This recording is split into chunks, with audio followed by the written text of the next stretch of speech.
Maithili express की शानदार प्रस्तुति।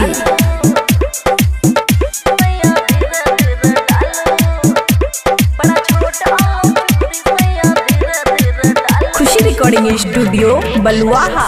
दर्द बड़ी करे राजा जल्दी से निकालो,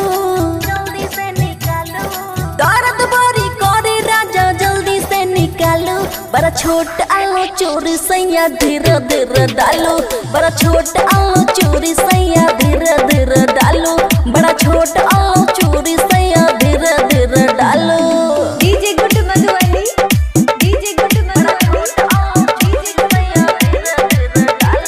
मिक्स बाय अमन अक्की।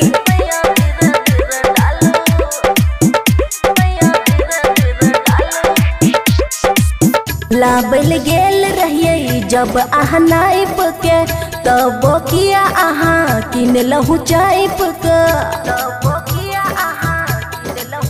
हाँ हाँ लाबल गेल रहिए जब आहा नाइप के, तब किया आहा किन लहू चाइप के। भोरा मेरे गेल तानी रगरू आहा आलू, बड़ा छोट चोरी आलो सैया धीरे धीरे डालो, बड़ा छोट चोरी आलो सैया धीरे धीरे डालो, बड़ा छोट चोरी आलो सैया धीरे धीरे डालो।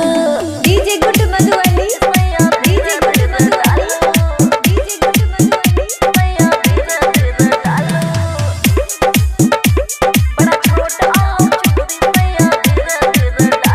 खुशी रिकॉर्डिंग स्टूडियो बलुआहा। बबुआ राहुल नहीं डाल के लोरियो, देवरा अमन से सीखू सहूरियो, देवरा अमन से सीखू सहूरियो। हे यो बबुआ राहुल नहीं डाल के लोरियो, देवरा अमन से सीखू सहूरियो।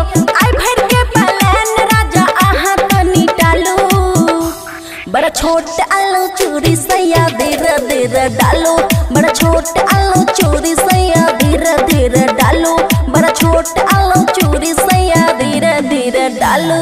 खुशी रिकॉर्डिंग स्टूडियो बलुआहा।